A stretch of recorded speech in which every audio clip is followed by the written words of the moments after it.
Welcome back, my amazing third grade artists. Now it's time for our winter art project called Catch a Snowflake. Our learning goal for this project is a drawing, and a drawing is when we produce an artwork through drawings that utilize types of lines, shapes, textures, and patterns. Our learning targets for this project are, I can use good craftsmanship, and I can use my imagination. Let's think back and review. What is a line? A line is an element of art defined by a point moving in space. It is probably the most fundamental of the elements of design, as it is usually the starting place for much of artistic creation. Lines can be vertical, horizontal, diagonal, or curved. The materials you're going to need for this project are a piece of white paper, a pencil, a Sharpie, watercolor paints or markers, or crayons. All right, boys and girls, it's time to begin. Hi boys and girls, now we're ready to start our Catch a Snowflake drawing. The first thing you want to do is get a piece of white unlined paper, and you're going to set it up vertically, which is long way up and down, or hamburger style. And right in the center, we are going to make, it's going to look like an oval shape for the face, but it's going to have a little opening at the top. So we're going to start in the center, and we're going to go around. It's going to come back around, but it's not quite going to close. We're going to leave a little opening there. Our next step, we're going to make a little curved line connecting from here to here that curves up like a hill. So it curves up. And this is going to be our nose for when we have a nice big open mouth to catch our snowflake. Next step, we're going to draw an oval inside the face right here, which is going to replicate our mouth being open. Next, we're going to add a line on the top row for teeth. So we're going to start on one end, curve to the other side, and then we're going to add some lines to create our teeth. And at the bottom, we're going to make a curved line similar to the curved line we did for the nose to create our tongue. Next, we're going to start to build our scarf. So we're going to start here, and I want you to put a little mark here and a little mark here. Those are going to help to show us where we're going to need, and it's going to act like our guide to create our scarf that's going to wrap around the bottom part of the chin of our face. So we start at the one mark, go around, come up, connect to the other side, where the other mark is. Now we're going to create the part of the scarf that falls down, so it's kind of like a rectangular shape. And we're going to add shoulders, curves down to the edge of the page, curve down to the edge of the page. Now we're going to add some crazy hair coming out of our person. You can make short hair, you can make long curly hair. I want you to use any type of line that you can think of to create crazy hair. You can use zigzags, you can use wavy lines, you can use straight lines, you can use curved lines. I want you to go ahead and add some crazy hair coming out of your person. I'm going to do some loopy lines for curls, and they're going to be along this side and along the other.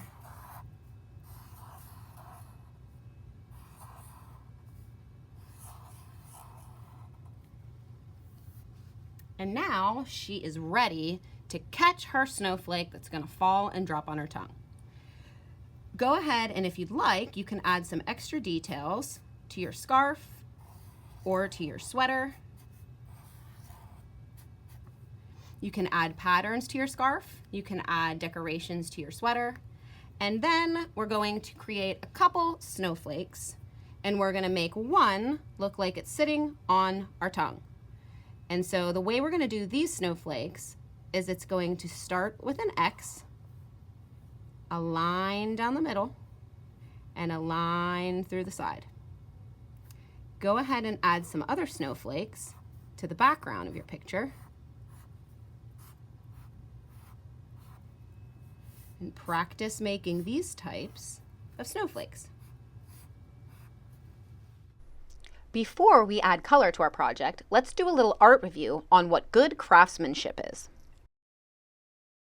What is good craftsmanship? Showing good craftsmanship means showing good quality in your artwork. How can we tell if we are using good craftsmanship? There are lots of different ways we can show good craftsmanship in our artwork. Some of the most important things to look for are coloring. Are you coloring in all of the places that your artwork needs color, or are you leaving empty or white spaces? Details. Are you adding extra details to your artwork? Patience. Are you paying attention to what you are making and taking your time, not rushing to finish your artwork early? Coloring. Let's take a look at these 4 pictures of a flower. The 4 is the one that's colored the best. A 3 would be the next best, and then you have 2 and 1. The 4 has no white spots showing. They took their time and filled in all the spots with color. Number 3, you can see some white spots, but they still did a very good job filling in all of the spaces and staying in the lines. 2, there's a lot of white spots showing, but we are seeing some color. And 1, there's barely any color. They left out the center and there's not a lot showing.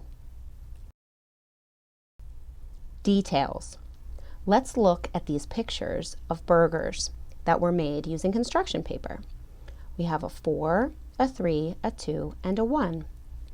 The number 4 burger shows extra details. It's a tall burger with a lot of different ingredients, and they also added an extra side of French fries, which would be adding extra details. The number 3 did have some cheese and tomatoes added to their burger, which does mean that they added some details, but not as many as the number 4. 2 only added a piece of cheese, and 1 was just a simple burger of a burger and the bun. Patience. Here we have 4 drawings of an eye, and each drawing is a little bit different.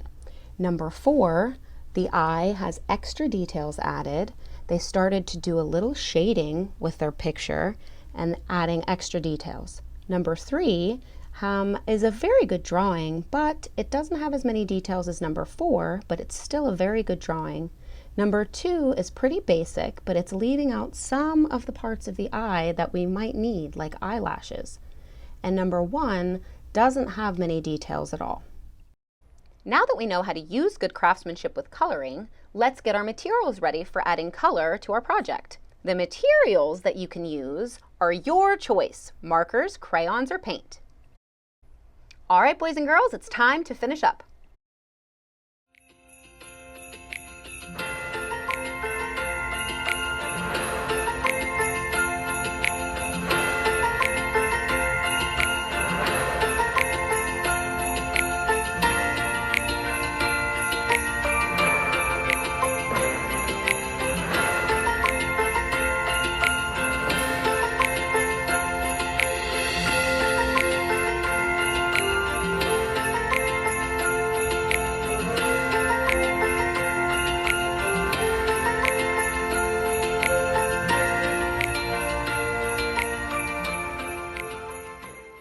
Don't forget to upload your artwork when you're finished. Stay tuned for a video on exactly how to upload your artwork to Canvas. I'm going to show you how you're going to upload your artwork into Canvas for art. When you click your module and you have your assignment, under your assignment, you're going to see an option that says Upload Your Artwork Here. When you see Upload Your Artwork Here, you're going to click it. And up here in the corner, it will say Submit Assignment. You're going to click Submit Assignment. And once you've taken a photograph of your artwork and you're ready to submit it, it's under the File Upload button where it says File. You're going to click Browse. You're going to find your art project. So I'll click this one. Once you have your art project selected, then you're going to hit Submit Assignment. Once you've hit Submit Your Assignment, it should say over here, Submitted. Once it's submitted, that's all you need to do.